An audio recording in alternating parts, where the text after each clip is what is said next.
الحمد لله رب العالمين والصلاة والسلام على رسول الله أشهد أن لا إله إلا الله وأشهد أن محمدا رسول الله اللهم اكرمنا بنور الفهم وافتح علينا بمعرفة العلم وارزقنا حلوات الإيمان والصدق الإخلاص في كل حال يا أرحم الراحمين ربي اشرح لي صدري ويسر لي أمري واحلل عقدة من لساني يفقه قولي أما بعد السلام عليكم ورحمة الله وبركاته. Que la paix soit sur vous. Alors alhamdulillah qu'Allah nous a permis de vivre jusqu'au Ramadan. Alhamdulillah d'avoir pu atteindre ce mois. Wallah al-Azim, c'est un énorme bienfait.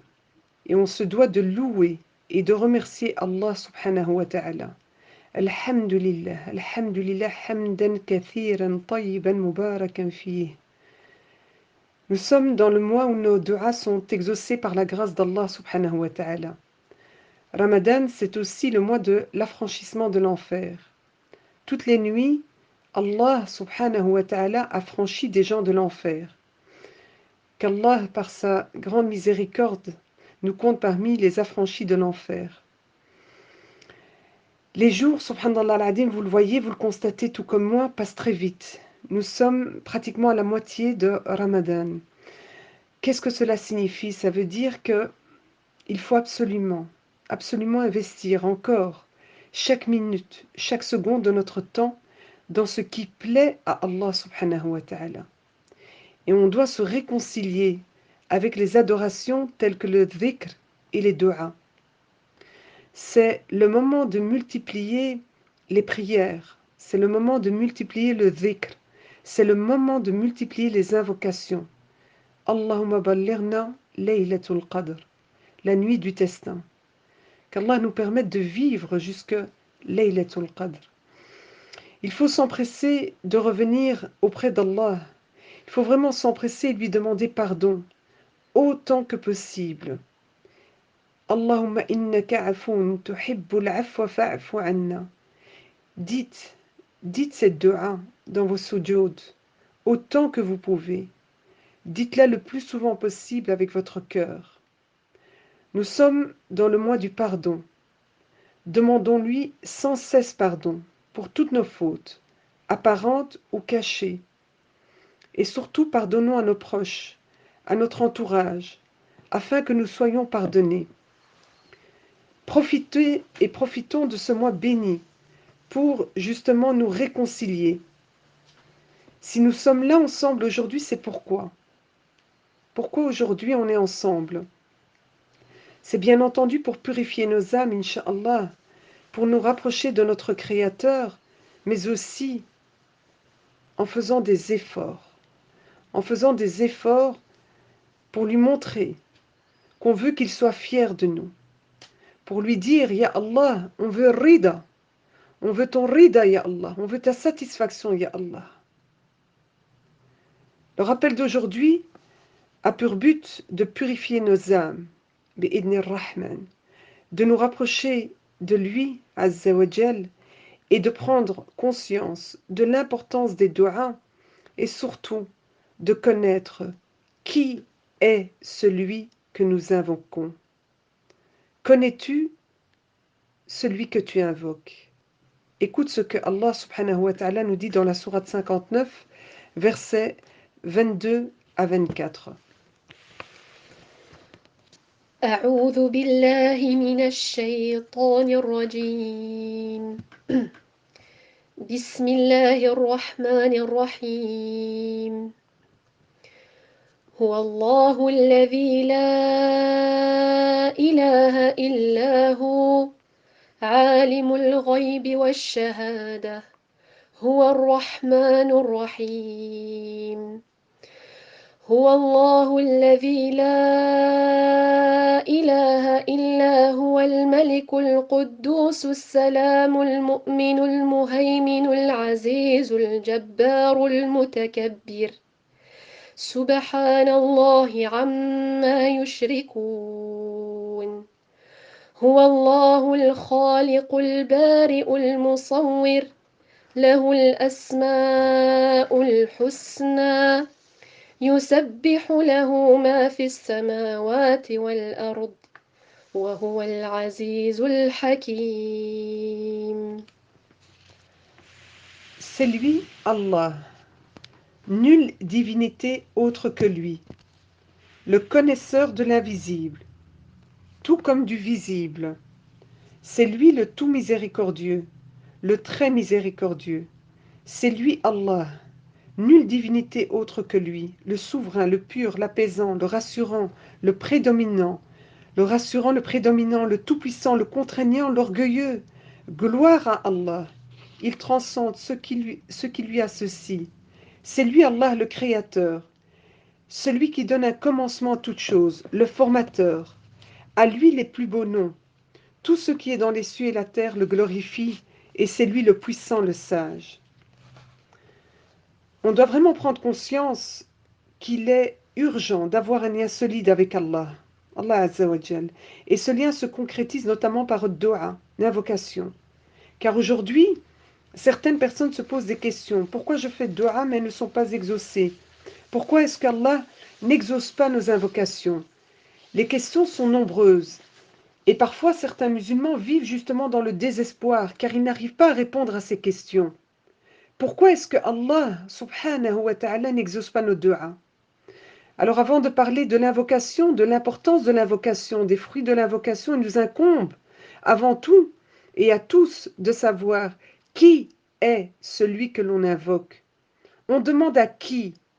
On lève nos mains pour qui? Lorsque chaque personne saura qui elle invoque, eh bien elle l'invoquera bi'idhnillah comme il faut.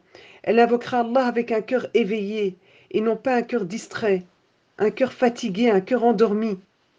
Il y a un hadith Qudsi qui nous dit, Allah subhanahu wa ta'ala dit, ô mes serviteurs, si du premier au dernier, à savoir toute l'humanité, hommes et djinns, vous vous teniez dans une seule région de la terre, si toute l'humanité se plaçait dans un seul endroit de la terre pour solliciter mes faveurs.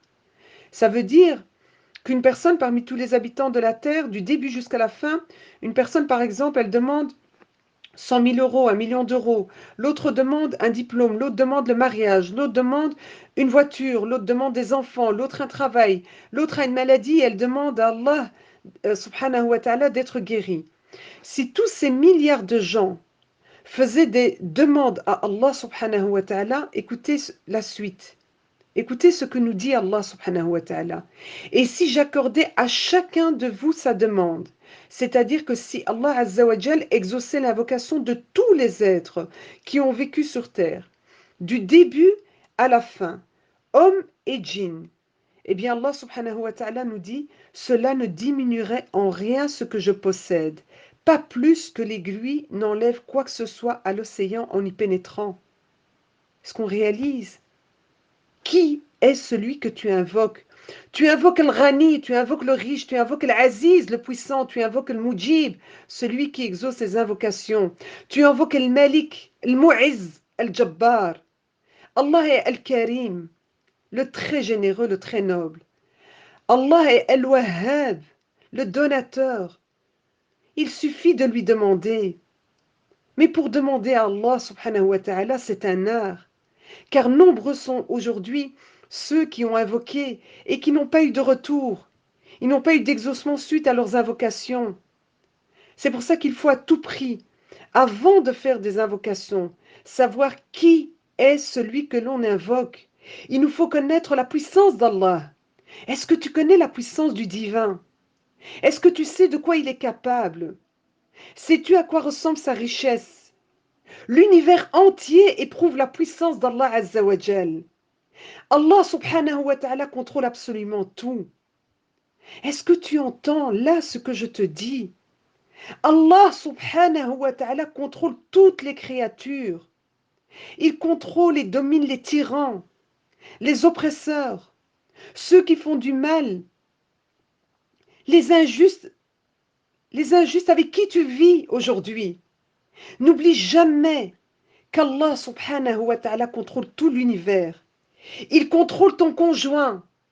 Il contrôle ton père. Il contrôle ton patron. Il est Al-Qahhar. Il est le dominateur suprême.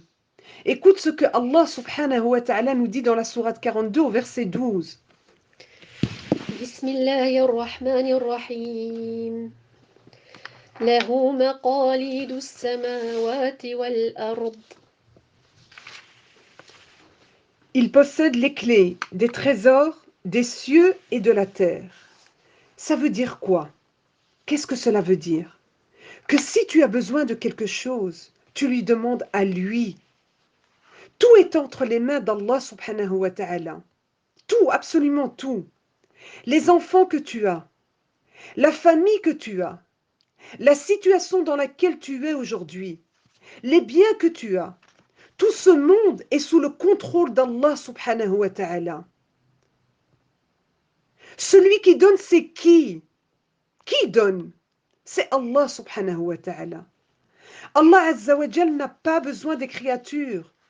Allah est celui qui accorde la subsistance. Huwa al-Razzaq, Huwa al-Nafi', Huwa al-Hasib, celui qui règle les comptes. Quand tu es face à une injustice, Huwa al-Qadir, Huwa al-Muqtadir, Huwa al-Raqib, Huwa al-Mujib. Tout est entre les mains d'Allah azza wa jal. C'est à lui qu'il faut demander. C'est à lui aussi, et ça c'est très important, c'est à lui aussi qu'il faut attribuer tout bien que l'on possède aujourd'hui, tout ce que tu as comme bien, car aujourd'hui on entend dire, c'est grâce à moi, c'est grâce à mon intelligence, c'est grâce à mon savoir, c'est grâce à mes études, c'est grâce à mon éloquence, c'est grâce à mon travail. Non, ça c'est pas un bon comportement. Non, tu te dois d'attribuer tout bien que tu possèdes uniquement à l'unique, al-Wahid al-Ahad, Huwa al-Razzaq.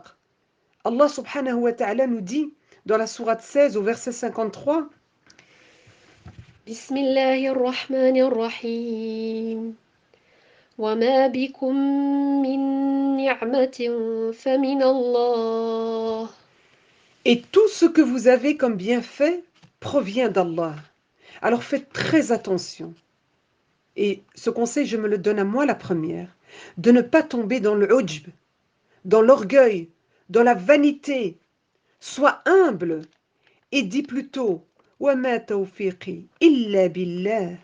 Ma réussite ne dépend que d'Allah. Ma réussite ne dépend que d'Allah subhanahu wa ta'ala. Regarde l'humilité du prophète Youssef alayhi salam lorsqu'il est sorti de prison. Lorsqu'il est sorti de prison, qu'est-ce qu'il dit dans la sourate 12 au verset 100? بسم الله الرحمن الرحيم وقد أحسن بي إذ أخرجني من السجن Et il m'a certainement fait du bien quand il m'a fait sortir de prison. Et il m'a fait un grand bien. C'est une grande grâce de la part d'Allah, d'Ar-Razzaq. Allah subhanahu wa ta'ala, regardez ce que dit Youssef alayhi salam. Il dit, Allah m'a fait sortir de prison. Il n'a pas dit, je suis sorti de prison. Non, mais il m'a fait sortir de prison. C'est-à-dire qu'il a attribué ce bienfait à Al-Wahhab, le très généreux. Et nous aussi, ça c'est un comportement qui est indispensable envers notre Créateur. On doit attribuer tous nos bienfaits à Allah subhanahu wa ta'ala, ar-Razzaq, et le remercier. Il faut le remercier. Il faut faire partie de ceux et celles qui le remercions.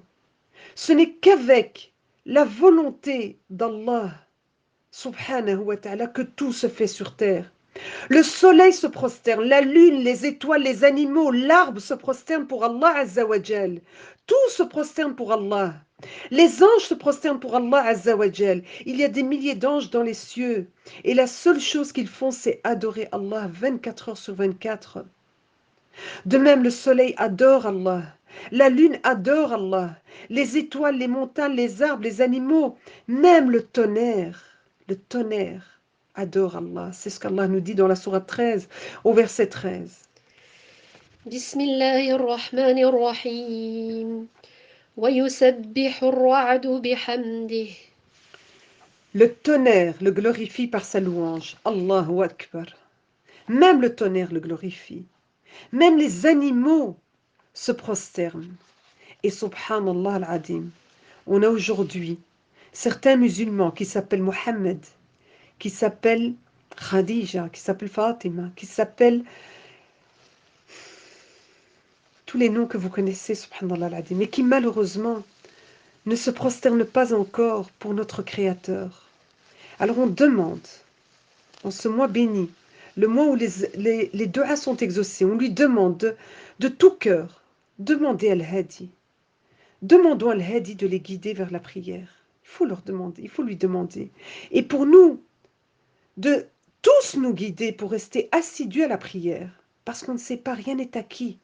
On demande à Al-Hadi que la prière ne nous quitte pas jusqu'à ce que on rencontre l'ange de la mort.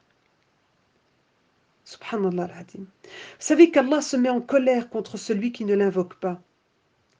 Allah se met en colère contre celui qui ne lui demande pas. Regardez sur terre, faites dunya, avec les créatures. Lorsque tu demandes à ton meilleur ami, par exemple, chaque jour, tu lui demandes 10 euros, en lui disant vraiment, je suis dans le besoin, s'il te plaît, j'ai pas d'argent, est-ce que tu peux me donner 10 euros? Alors le premier jour, bien sûr, il va te donner de bon cœur. Le deuxième jour, tu demandes, est-ce que tu peux me donner 10 euros? Bien sûr, de bon cœur. Le troisième jour, bien sûr, de bon cœur. Et le lendemain, et ainsi de suite. Mais un jour, ça va être trop pour lui. Ça va être trop, et à un moment donné, tout simplement, il va te dire, c'est bon, là, je peux pas. Ça commence à faire trop, tu me demandes trop. Eh bien, avec Allah, subhanahu wa ta'ala, c'est l'inverse. Plus tu lui demandes, plus il t'aime. Allahu Akbar. Plus on demande aux gens, plus ils nous fuient. Plus tu demandes à ton Créateur, plus il t'aime et il te rapproche de lui. Est-ce que tu entends? Est-ce que tu entends ce que je suis en train de te transmettre? Ar-Rahman aime que tu lui demandes. Ya Allah. Est-ce que tu prends conscience de qui est celui que tu invoques? Tu t'imagines avec Allah subhanahu wa ta'ala. Si tu ne lui demandes pas, il se met en colère. Il se met en colère contre toi. Allah veut que tu lui demandes tout le temps. Car il s'est nommé El-Wadoud, celui qui aime beaucoup, beaucoup. El-Wahhab, le très généreux par excellence. Sa richesse est sans limite, subhanallah. Et si on doit analyser un petit peu notre comportement, on s'aperçoit qu'il y a une catégorie de personnes qui n'invoquent Allah Azza wa Jal qu'en cas de besoin, que quand la personne est en difficulté, que quand elle est touchée par un malheur. Et dès qu'elle va bien, dès qu'il n'y a plus de soucis, dès que la maladie est partie, dès que l'épreuve n'est plus là, ça y est, elle est partie, eh bien ça fait. À ce moment-là, elle n'a plus besoin d'Allah. On n'invoque plus Allah. Et ça, c'est une catégorie de personnes qui n'a pas un bon comportement envers le Mujib, envers Allah subhanahu wa ta'ala. La question que là je dois me poser, chacun individuellement, est-ce que moi aujourd'hui, je fais partie de ceux-là? Si tu invoques Allah Azza wa Jal que dans les moments de difficulté, sache qu'il est possible que tes du'as ne soient pas exaucés, car tu n'invoques que quand tu as besoin d'Allah subhanahu wa ta'ala. Alors questionne ton comportement. Tu invoques quand Allah? Questionne-toi. Parce qu'il faut, pendant ce ramadan, et pour toute notre vie, Inch'Allah, il faut se réformer. Et il faut s'habituer à invoquer Allah subhanahu wa ta'ala en permanence. Il faut surtout, écoute-moi bien, l'invoquer dans les moments d'aisance, dans les moments où tu es bien, dans les moments où, alhamdulillah, tu n'as pas de difficulté. Si tu agis comme ça, d'accord? Si tu agis comme ça, eh bien, il sera à tes côtés dans les moments de difficulté. C'est ce qu'on vient de dire. Il sera à côté de toi dans les moments de difficulté, car Rasoul alayhi salatu salam nous dit, connais Dieu dans les moments d'aisance et il te connaîtra dans les moments de détresse. Connais Allah subhanahu wa ta'ala. Apprends ses plus beaux noms. Utilise ces noms magnifiques dans tes invocations. Invoque Allah Azza wa Jal dans les moments d'aisance. Invoque-le quand tu es bien. Invoque-le dans les moments où tu ne souffres de rien. Allah subhanahu wa ta'ala sera à tes côtés dans les moments de difficulté. Vous savez qu'Allah est le très généreux par excellence et qu'il nous donne sans cesse, subhanallah al-adim, sans même qu'on lui demande, il n'arrête pas. Ses bienfaits, on est noyé dans les bienfaits d'Allah subhanahu wa ta'ala. Alors imaginez un instant, si on lui demande ce qu'il va nous donner, subhanallah. Rasoul alayhi salatu wassalam nous dit, il n'y a pas une chose plus noble auprès d'Allah que l'invocation. Et la meilleure adoration est l'invocation. On voit justement à travers ce hadith que la meilleure adoration est l'invocation et que la dua a une très très grande place en islam. Alors bien sûr, l'invocation c'est un art. C'est un art car tu peux avoir la meilleure des armes. Mais si tu ne sais pas l'utiliser, elle ne te sait, enfin, elle n'est pas bénéfique, elle ne te sera pas bénéfique. C'est pareil avec l'invocation. C'est une arme que nous avons, mais qu'il faut savoir comment l'utiliser. Car tu as certaines personnes qui te disent, mais moi j'invoque tout le temps. أنا عييت ما ندعي. Je n'arrête pas. وعييت. Mais je n'ai jamais de réponse de la part d'Allah. Quand tu observes comment ils invoquent Allah, Azza wa Jal, tu t'aperçois que le cœur, leur cœur n'est pas présent. Alors on va peut-être se reconnaître dans ce que je vais dire. Comment est-ce que tu invoques Allah? On a dit qui tu invoques et comment tu l'invoques. Est-ce que tu dis Ya Rab, Ya Allah avec ta bouche, mais ton cœur est absent?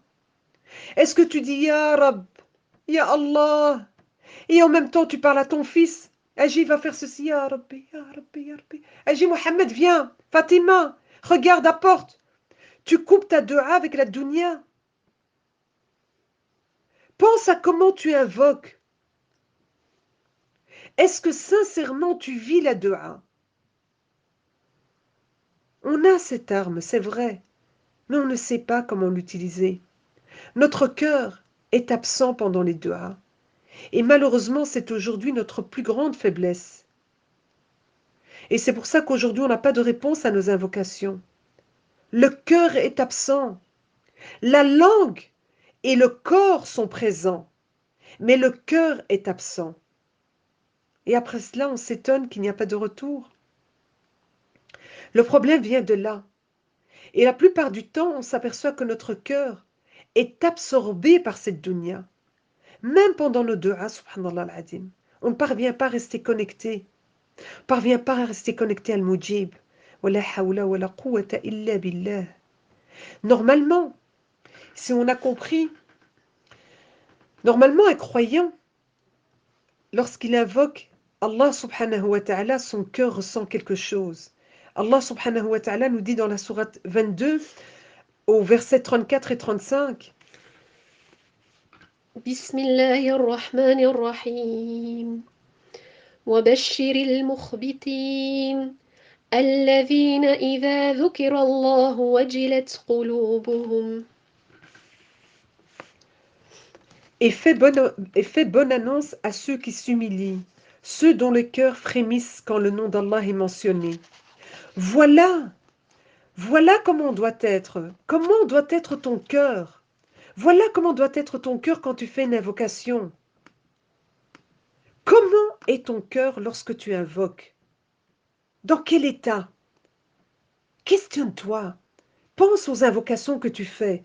Ton cœur doit vibrer, ton cœur doit frémir, ton cœur doit frissonner, ton cœur doit trembler. Ton cœur doit trembler quand le nom d'Allah est mentionné. Si tu es sincère dans tes invocations, tu ressentiras le goût des invocations. Allah subhanahu wa ta'ala répond à l'appel de celui qui l'invoque.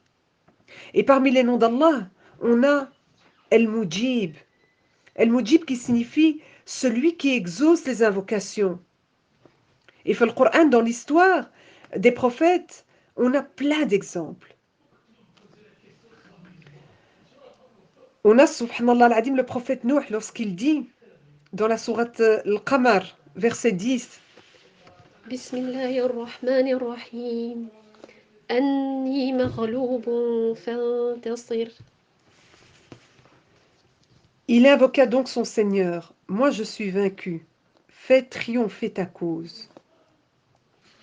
Il a invoqué son Seigneur en lui disant, moi je suis vaincu. Fais triompher ta cause. Après une longue da'wa, subhanallah al-adim, de 950 ans, il n'a pas de résultat. Il a tout essayé. Il a tout essayé pour les appeler à Allah. Même avec son propre fils, subhanallah al-adim. Il a essayé différents moyens.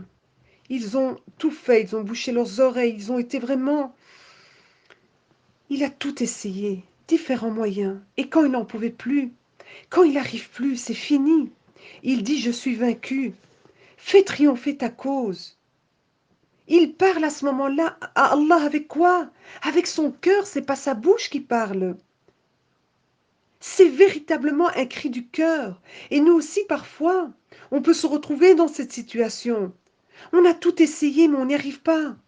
Des fois, subhanallah al-adim, on le vit. On a l'impression d'être au bout du rouleau, de ne plus savoir quoi faire pour aller, subhanallah al-adim, de l'avant. On ne sait plus quoi faire aujourd'hui et des fois, ça nous arrive avec notre fils. On ne sait plus quoi faire avec notre fille. On ne sait plus quoi faire avec notre conjoint. On ne sait plus quoi faire avec notre papa, avec notre maman. On ne sait plus quoi faire avec notre voisin, au boulot.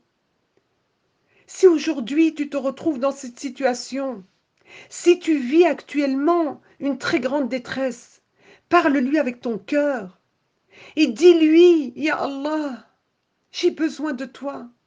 Aide-moi, je suis vaincu. Je suis vaincu. Notre prophète Ayoub, alayhi salam, lorsqu'il dit dans la sourate 21, verset 83, بسم الله الرحمن الرحيم وأيوب إذ نادى ربه أني مسني الضر وأنت أرحم الراحمين. et Ayoub, lorsqu'il implora son Seigneur, le mal m'a touché, mais toi tu es le plus miséricordieux des miséricordieux. Le prophète Ayoub a perdu beaucoup de choses dans sa vie. Sa santé, sa famille, ses biens, ses richesses. Il a supporté pendant des années la maladie. Mais à un moment donné, il n'arrive plus. Il n'arrive plus à supporter sa maladie. Qu'est-ce qu'il fait? Qu'est-ce qu'il fait à ce moment-là? Il parle à Allah subhanahu wa ta'ala. Lorsqu'on est touché par la maladie et que ça dure, lorsqu'on est touché par les épreuves, il faut parler à Ar-Rahman, Arham Ar-Rahimin. Le fait de parler à Allah, vous savez ce qui va se passer? Ça va nous apaiser. On va ressentir une sakina. On va ressentir un bien-être malgré l'épreuve.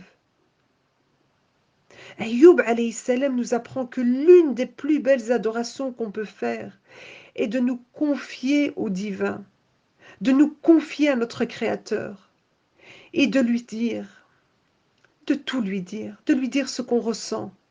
Il faut apprendre à parler à celui qui nous comprend mieux que quiconque.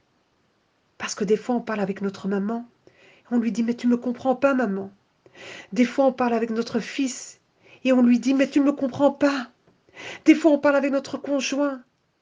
Des fois, on parle avec une sœur, un frère.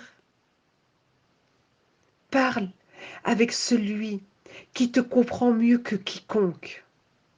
Juste après l'invocation d'Ayoub, alayhi salam, Allah subhanahu wa ta'ala nous le dit dans le verset qui suit, 84. بسم الله الرحمن الرحيم فاستجبنا له فكشفنا ما به من ضر. Nous l'exaucâmes, enlevâmes le mal qu'il avait. Directement, directement, Allah répond fastajabna. Immédiatement, Allah a exaucé son invocation. De même, lorsque le prophète Younes dit dans la sourate 21, verset 87, بسم الله الرحمن الرحيم وذا النون الجنون إذ ذهب مغاضبا فظن أن لن نقدر عليه فنادى في الظلمات أن لا إله إلا أنت سبحانك إني كنت من الظالمين. Et Jonas, quand il partit, irrité, il pensa que nous n'allions pas l'éprouver. Puis il fit dans les ténèbres l'appel que voici. Pas de divinité à part toi, pureté à toi. J'ai été vraiment du nombre des injustes. Subhanallah al-Adim, on voit ici qu'il a invoqué Allah. Et de nouveau, regardez, fastajabna, nous l'exaucâmes et le sauvâmes de son angoisse. Et lorsque le prophète Zacharia alayhi salam a invoqué Allah dans la sourate 21 au verset 89, Bismillahirrahmanirrahim. وزكريا إذ نادى ربه رب لا تذرني فردا وأنت خير الوارثين. et Zacharie, quand il implora son Seigneur, ne me laisse pas seul. Seigneur, alors que tu es le meilleur des héritiers. De nouveau, Allah subhanahu wa ta'ala dit fastajabna, nous l'exaucâmes. Vous avez entendu fastajabna. L'exaucement vient direct, car les prophètes connaissaient les clés des invocations. Et c'est ce qui nous manque, nous, aujourd'hui. On invoque, mais on ne sait pas comment invoquer. J'ai une question à vous poser. Lorsque vous êtes face à une épreuve, vous demandez à qui? Plus précisément, vous commencez par qui?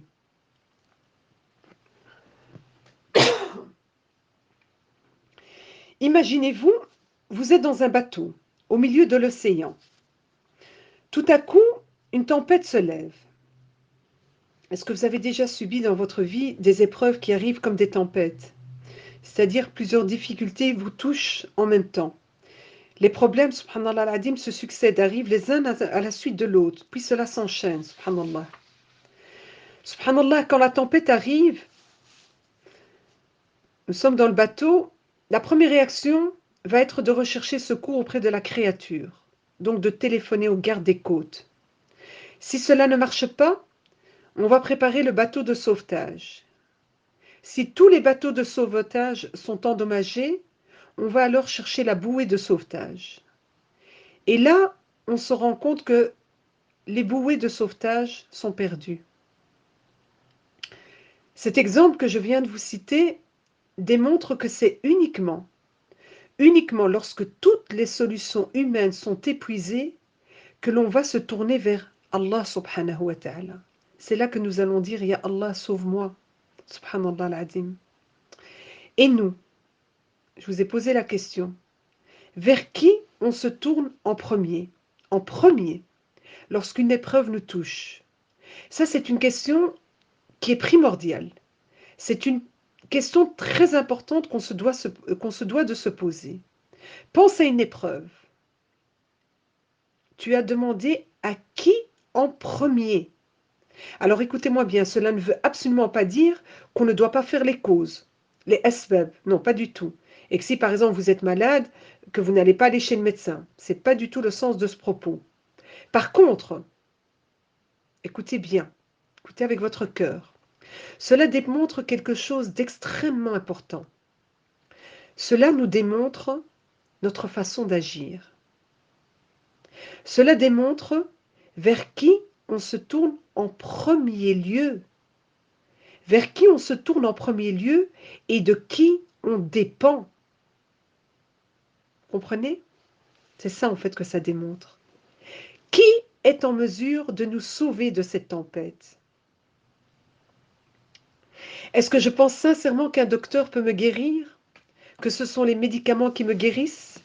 Si je pense que oui, alors je suis dans l'erreur et je me trompe complètement. Car les médecins et les médicaments ne sont que des outils qu'Allah nous envoie. Et le problème, notre problème aujourd'hui, c'est qu'on s'est attaché aux causes de ce bas monde, en oubliant le créateur de ces causes, en oubliant les causes de celui qui est au-dessus des sept cieux, en oubliant qu'en fait ce médicament, sans la volonté d'Allah Azzawajal, ne me guérira pas.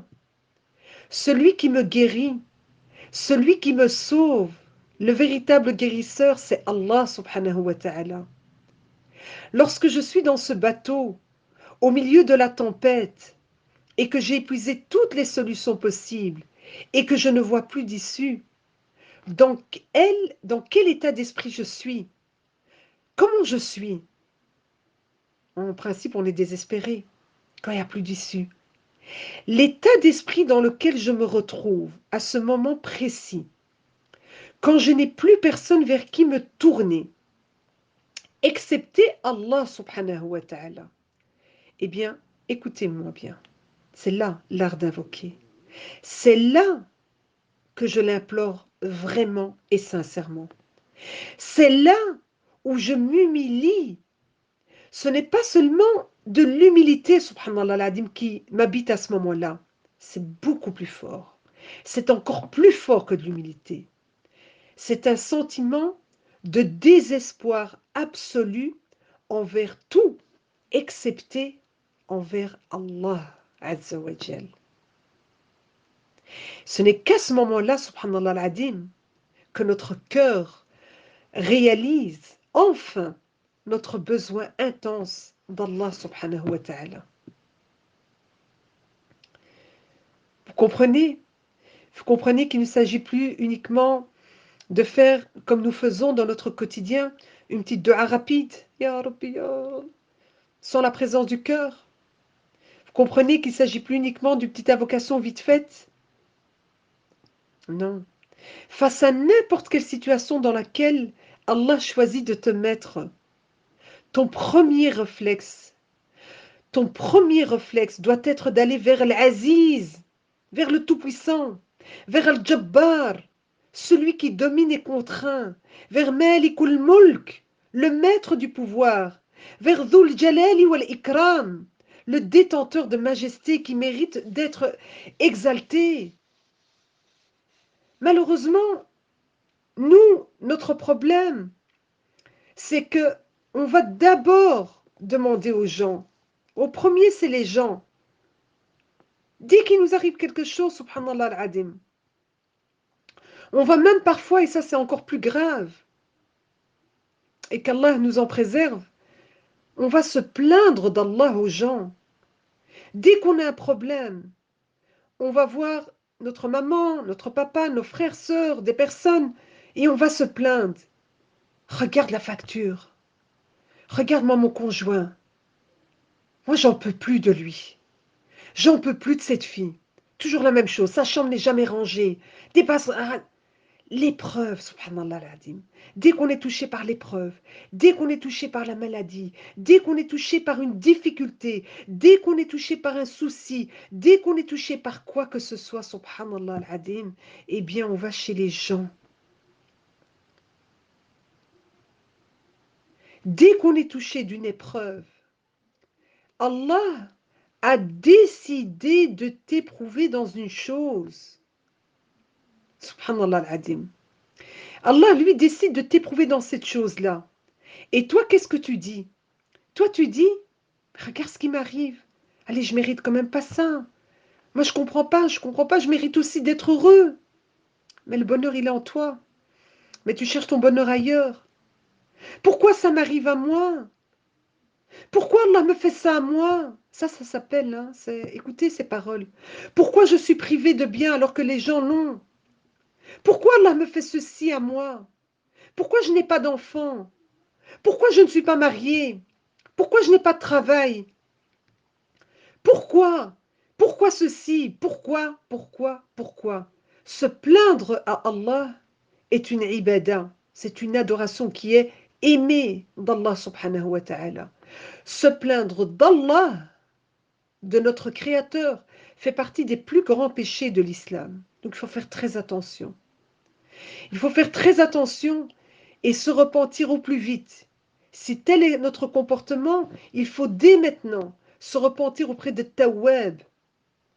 Plains-toi Al-Jabbar. Plains-toi Al-Jabbar, celui qui domine et qui contraint tout. C'est lui qui fera disparaître tous tes soucis.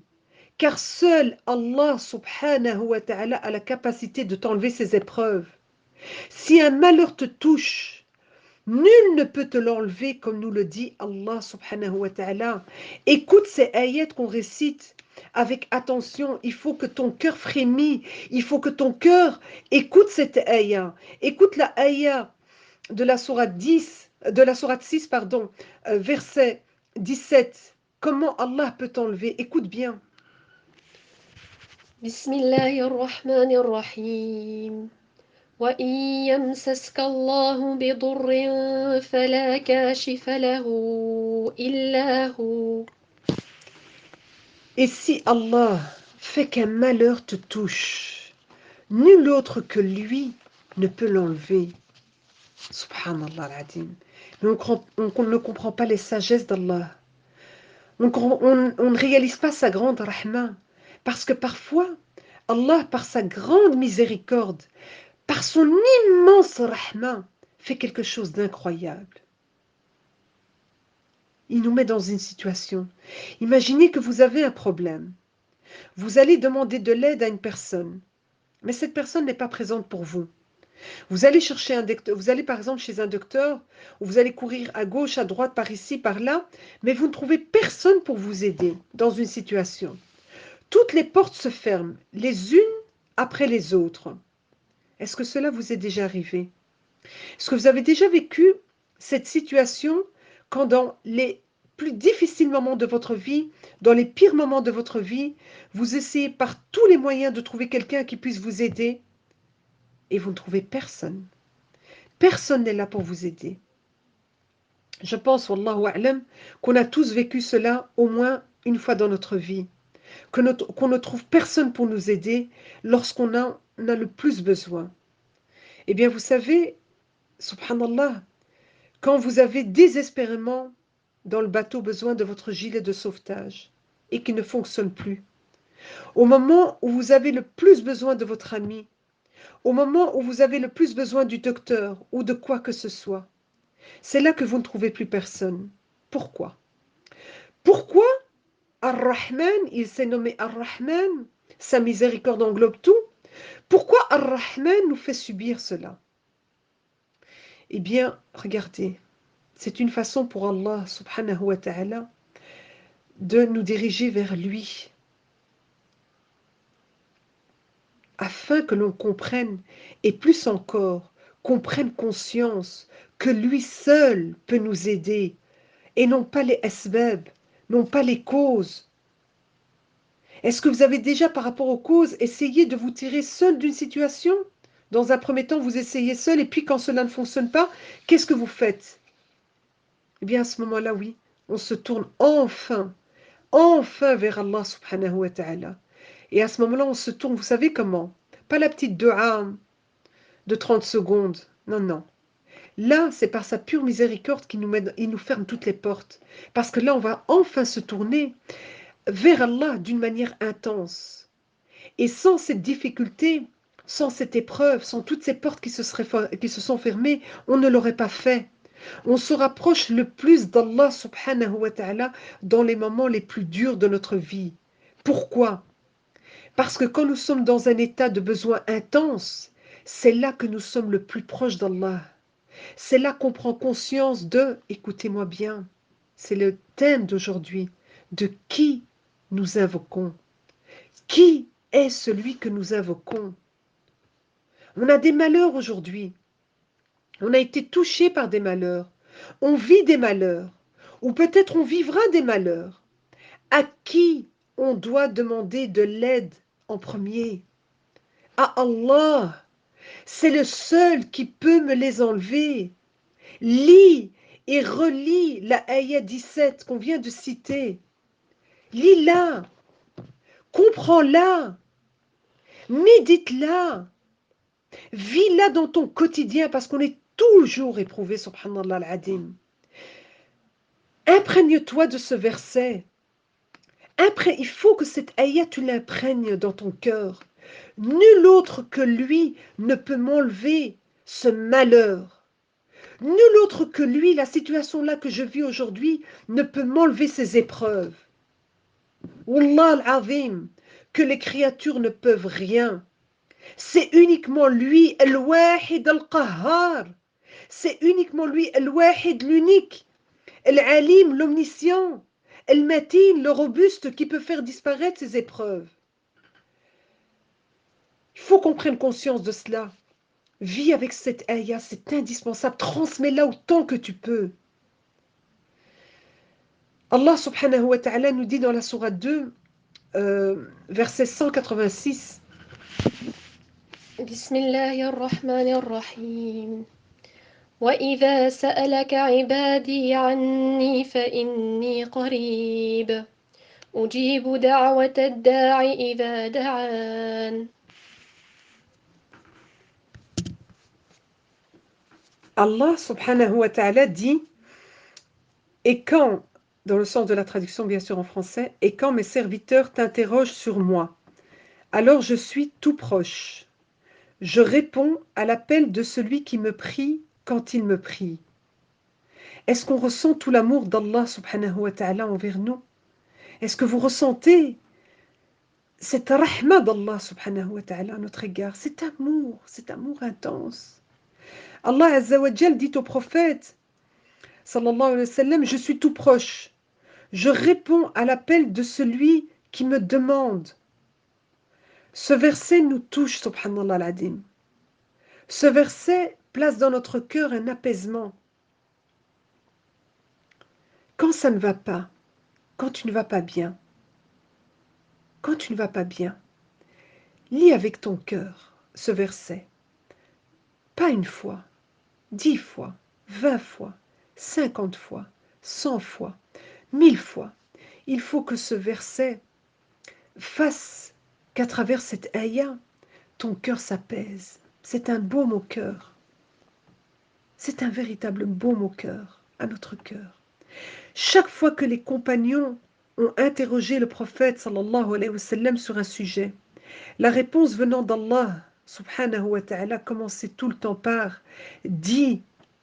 À chaque fois que les compagnons interrogeaient le prophète sallallahu alayhi wa sallam sur une chose, la réponse qui venait d'Allah subhanahu wa ta'ala était Ya Muhammad, dis-leur telle et telle chose. Dis-leur, ô Muhammad, ceci. Dis-leur, ô Muhammad, cela. Sauf dans un seul verset, dans ce verset 186. Allah n'a pas dit, dis-leur. Allah subhanahu wa ta'ala a dit, et quand mes serviteurs t'interrogent sur moi, alors je suis tout proche. On voit dans ce verset qu'il n'y a pas d'intermédiaire entre nous et Allah subhanahu wa ta'ala. Quand tu demandes à Allah, tu lui demandes direct à lui. Il est tout proche. Je réponds à l'invocation de celui qui me demande quand il me demande. Aujourd'hui, subhanallah al-adim, fait dunya. Dans cette dunya, si tu veux voir un ministre ou un président, tu n'auras pas le droit de décider du rendez-vous. On décidera pour toi du rendez-vous. On décidera de l'endroit, de l'heure de la visite et même de ce que tu devras dire. Avec Allah subhanahu wa ta'ala, c'est différent. Si tu désires parler à Allah, le puissant, l'imposant, Al-Jabbar, Al-Qahhar, le roi des rois, sache que c'est toi qui fixes le moment de la rencontre, l'endroit, l'horaire que tu veux, le début, tu commences quand tu veux, la fin de la discussion, c'est toi qui arrêtes quand tu veux. Garde à l'esprit qu'Allah Azza wa Jal ne se lasse jamais de te répondre. Il ne se lasse pas de répondre à nos invocations jusqu'à ce que nous, subhanallah al-adim, on se lasse de faire des invocations, des du'as. À n'importe quel moment, Allah Azza wa Jal t'écoute Le matin, tu l'invoques, il t'écoute. Le soir, il t'écoute. À voix basse, il t'écoute. À voix haute, il t'écoute. Il t'écoute, tu es debout, tu es assis, tu es allongé. Il t'écoute et il répond à ton appel. La seule chose qu'il t'ait demandé pour pouvoir parler à Allah Azza wa Jal, c'est d'avoir, écoute-moi bien, c'est ce qui est le plus important, c'est d'avoir un cœur présent au moment de l'invocation, un cœur attaché à ton Seigneur. Il n'y a pas d'intermédiaire entre toi et Allah. Le dialogue est entre toi et Allah direct. Tu ne demandes qu'à Allah Azza wa Jal. Invoque-le tout le temps. Tout le temps, il répondra à ta demande. Rappelle-toi toujours qu'Allah a dit, je réponds à l'appel. Regarde le Rasoul alayhi salatu salam, qui enseigne l'unicité justement d'Allah, un jeune enfant qui était un compagnon, qui était Ibn Abbas radiallahu anhu. Il lui dit, إذا سألت فاسأل الله. Si tu as une demande à faire, demande à Allah. Qu'est-ce qu'il fait? Il attache le cœur des enfants à Allah subhanahu wa ta'ala dès le début. Dès le début, il attache le cœur de l'enfant à Allah et non pas une créature. Et c'est comme ça qu'on doit agir avec nos enfants. On doit leur montrer, de par notre façon d'être, pas de venir leur dire Allah, c'est à lui que tu dois demander, toi tu fais le contraire. Tu demandes d'abord aux gens.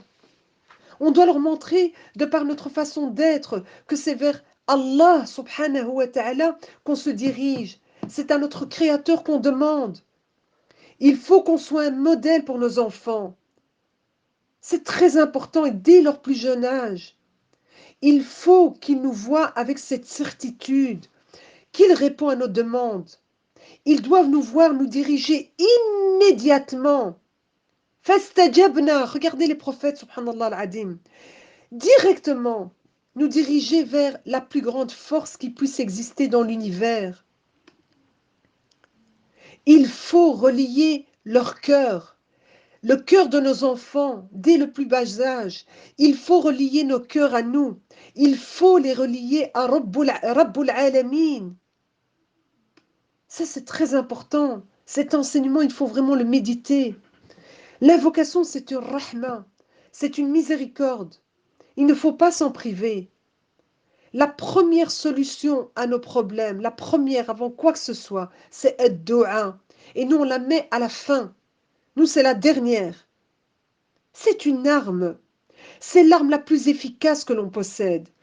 Dua, ça fait disparaître la jalousie. Dua, ça guérit un malade. Dua, ça enlève les épreuves. Dua, ça résout les problèmes. Dua, ça te marie. Dua, ça te donne des enfants pieux. Dua, ça te donne le savoir. Dua, encore et encore. Alors on doit profiter de ces jours de Ramadan qui nous restent pour exceller dans cette adoration, pour exceller dans les duas. Il faut exploiter un maximum son temps. Il y a d'ailleurs un moment, subhanallah al-adim, qui est très propice, Fajr de Ramadan, et même en dehors, mais ici, par rapport à ce mois béni, au dua, et qu'on néglige malheureusement, juste avant al-Maghrib, 10-15 minutes avant le coucher du soleil. Si j'ai un conseil à te donner, et que je me donne à moi-même, c'est laisse tomber ta cuisine, laisse tomber la télé, laisse tomber les réseaux, laisse tomber ce que tu es en train de faire à ce moment-là et accroche ton cœur au dua. Lève tes mains au ciel et demande-lui. Délaisse cette dunya 10 minutes avant le Maghreb, pendant ce mois béni, Allah yarda alik. Alors l'idéal, bien entendu, propose à ta famille de se joindre à toi. Propose à ton mari, à tes enfants, à tes parents, à tes frères, sœurs qui est avec toi dans la maison où tu habites. Propose à ta famille de se joindre à toi. Car c'est encore mieux, bien sûr, d'avoir nos familles avec nous. Mais si ton mari ne te rejoint pas, si ta femme ne te rejoint pas, si tes enfants ne te suivent pas, mais Alice, c'est pas grave. C'est pas grave. Toi, va t'enfermer dans ta chambre, va t'enfermer dans le grenier, va t'enfermer dans la cave, va t'enfermer où tu veux. Mais va l'invoquer. Parle-lui. Demande-lui ce qui te tient à cœur. Wallah al-Adim, ton cœur vibre. C'est ça en fait. Tes larmes coulent. tes larmes coulent parce que tu prends conscience et dis-lui pardon. Pardon, pardon pour nos négligences. Pardon pour la rafla. Pardon pour nos manquements dans nos actes d'adoration. Pardon, Ya Ghafour. أستغفرك وأتوب إليك اللهم إنك عفو تحب العفو فاعف عنا. Dis-lui ce que tu as sur le cœur. Ne laisse surtout pas passer ce moment privilégié. Sois convaincu qu'il te répond. Toi qui aujourd'hui vis avec une maman toxique, vis avec une maman injuste, invoque. Toi qui as un souci avec ton fils qui se drogue, au point il te frappe, invoque. Toi qui as un problème avec ta belle-mère, invoque. Toi qui vis avec des enfants ingrats, invoque. Toi qui as un souci avec un papa pharaon, invoque. Toi qui as un frère arrogant, invoque. Toi dont le fils ne donne plus de nouvelles depuis des mois, invoque. Toi qui es malade, invoque. Toi qui as des problèmes d'argent, ad-doua. Toi qui souffres aujourd'hui, toi qui es épuisé, qui en peut plus, qui est au bout du rouleau, n'abandonne surtout pas. N'abandonne surtout pas l'invocation. Ne désespère pas. Toi qui n'es pas apaisé aujourd'hui, qui est en conflit intérieur, invoque. Toi qui souffres, invoque Malikul Mulk.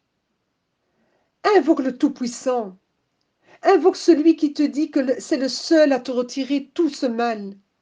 Notre problème aujourd'hui, et c'est ce que je vous ai dit, c'est qu'on invoque, oui, une journée, 2 journées, 3 jours, et après on se dit ça fait pas de résultat, c'est toujours la même chose, et on laisse tomber, et on abandonne. Non, garde confiance en Rahim. Allah est capable de tout.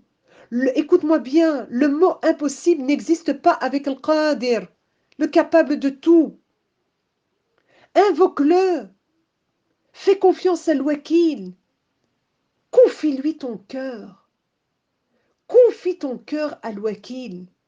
Ton cœur doit l'invoquer avec la certitude qu'il te répondra, avec la certitude qu'il te donnera le meilleur. Si tu dois avoir cette certitude, alors oui, oui, je te le dis, ce ne sera peut-être pas ce que toi tu attends, mais sois certaine, c'est là où tu dois avoir aucun doute, qu'il te donnera ce qui est le meilleur pour toi. Car tout le bien ne provient que d'Allah. Sois-en convaincu. Fais confiance à ses choix à lui. Confie-toi à lui. Confie ta vie à Allah, à l'Wakil. Confie-lui ta vie entière à l'Wakil. Fais-lui une confiance totale. Confie-lui ton cœur. Quelle que soit l'épreuve la plus dure que tu vis, Allah subhanahu wa ta'ala, grave-le, peut te la résoudre en quelques secondes. Car rien n'est plus dur pour Allah, rien, absolument rien. Tout est possible avec Allah. Il faut avoir cette certitude, d'être exaucé. Invoquez-le comme il se doit. Apprenez à le connaître à travers ses magnifiques noms et attributs. Ces magnifiques noms qui, lorsqu'on a goûté à cette science, à cette magnifique science, à cet apprentissage, et que par sa grâce, il nous permet d'apprendre justement ces magnifiques noms, eh bien cela nous transforme de l'intérieur. Ces magnifiques noms qui nous permettent de vivre un paradis, vous avez entendu? Un paradis sur terre malgré les épreuves. Ces noms qui sont un baume au cœur. Ces noms qui nous apaisent et que nous aimons tant et tant. Il faut connaître qui est celui que nous invoquons afin de vivre dans l'apaisement, afin de ressentir cette sakina, afin de goûter aux délices de la foi, développer une relation quotidienne avec l'unique. Levez-vous avant le Fajr, parlez-lui et surtout, prenez, prenez cette habitude de le remercier.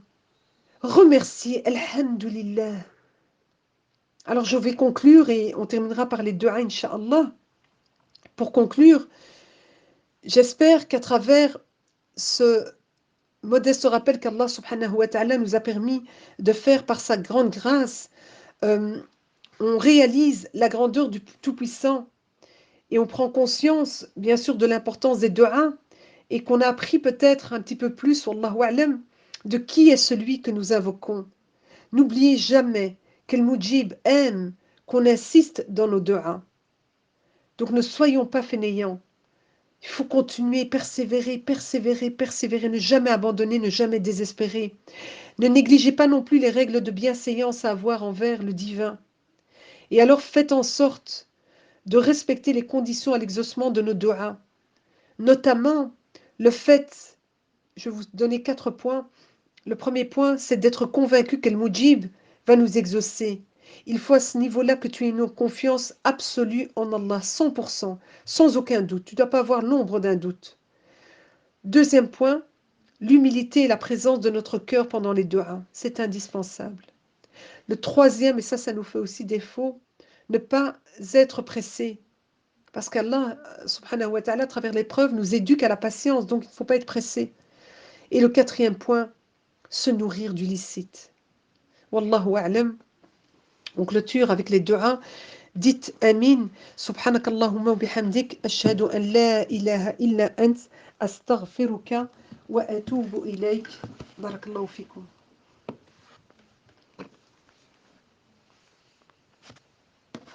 اللهم لك الحمد وأنت نور السماوات والأرض ومن فيهن ولك الحمد وأنت قيوم السماوات والأرض ومن فيهن ولك الحمد وأنت الملك السماوات والأرض ومن فيهن ولك الحمد أنت الحق ووعدك الحق وقولك الحق ولقاؤك حق والجنة حق والنار حق والساعة حق والنبيون حق ومحمد صلى الله عليه وسلم حق وأنت الله الرؤوف الرحيم الحمد لله الذي من علينا بالإسلام الحمد لله الذي له ما في السماوات وما في الأرض وله الحمد في الآخرة وهو الحكيم الخبير الحمد لله فاطر السماوات والأرض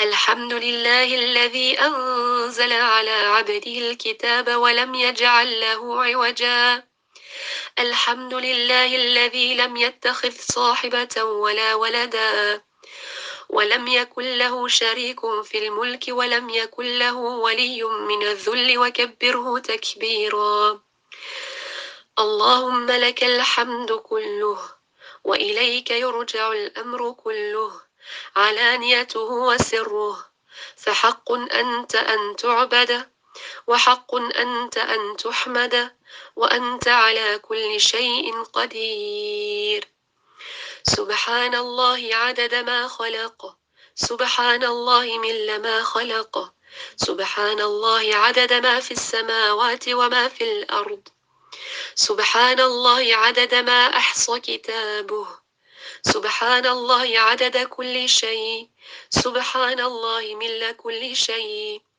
سبحان من في السماء عرشه وفي الأرض سلطانه وفي البحر سبيله وفي الجنة ثوابه وفي النار عقابه يا رب العالمين اللهم إنا نسألك بأنك أنت المنان أنت بديع السماوات والأرض يا ذا الجلال والإكرام ونسألك اللهم بأنك أنت الله الذي لا إله إلا أنت الواحد الأحد علي على العلا لا شريك لك ونسألك اللهم بأنك أنت الله الذي لا إله إلا أنت الحي القيوم الرحمن الرحيم الملك الحق المبين يا ذا الجلال والإكرام نسألك اللهم أنت فاطر السماوات والأرض عالم الغيب والشهادة أنت تحكم بين عبادك فيما كانوا فيه يختلفون اللهم اهدنا فيمن هديت وعافنا فيمن عافيت وتولنا فيمن توليت وبارك لنا اللهم فيما أعطيت وقنا وشر ما قضيت فإنك تقضي ولا يقضى عليك وإنه لا يذل من واليت ولا يعز من عاديت تباركت ربنا وتعاليت لك الحمد على ما قضيت ولك الشكر على ما أعطيت ونستغفرك اللهم من جميع الذنوب والخطايا ونتوب إليك اللهم اقسم لنا من خشيتك ما تحول به بيننا وبين معصيتك ومن طاعتك ما تبلغنا به جنتك ومن اليقين ما تهون به علينا مصائب الدنيا ومتعنا اللهم بأسماعنا وبصارنا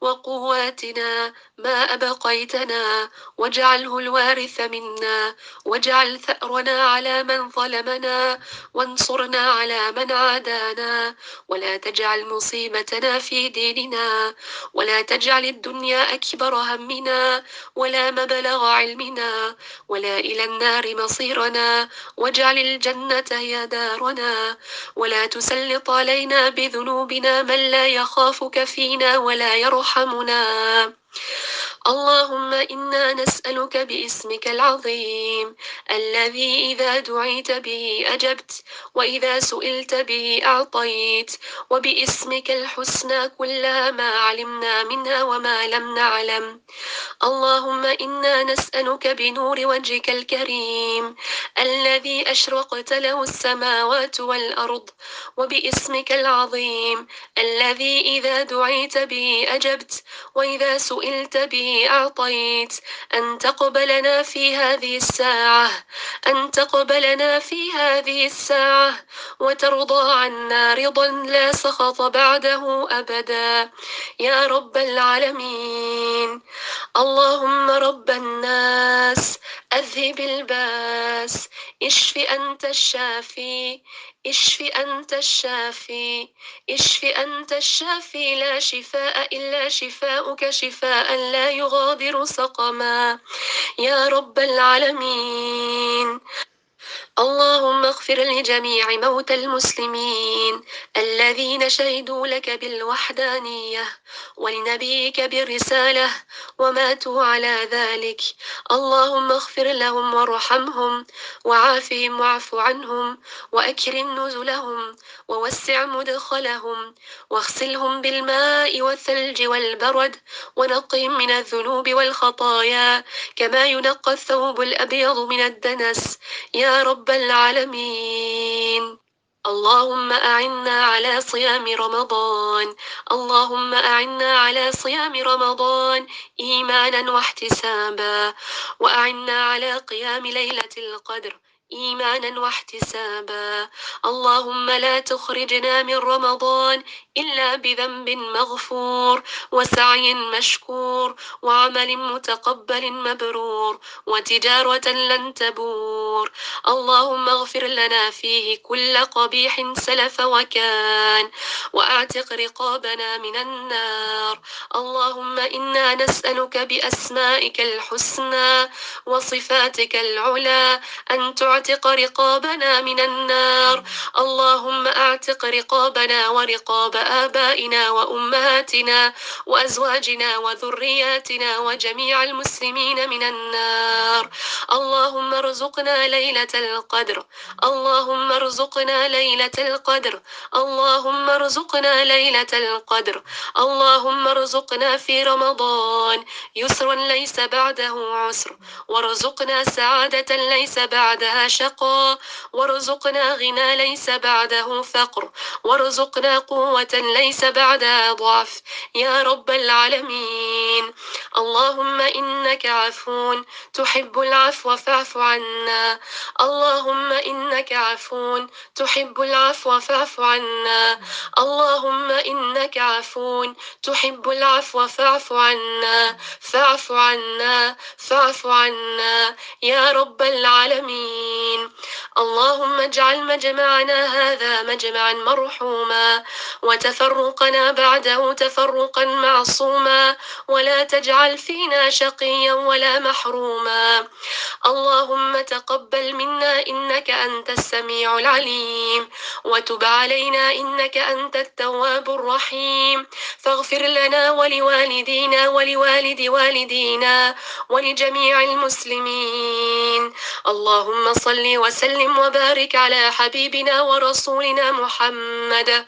سبحان ربك رب العزة عما يصفون، وسلام على المرسلين، والحمد لله رب العالمين.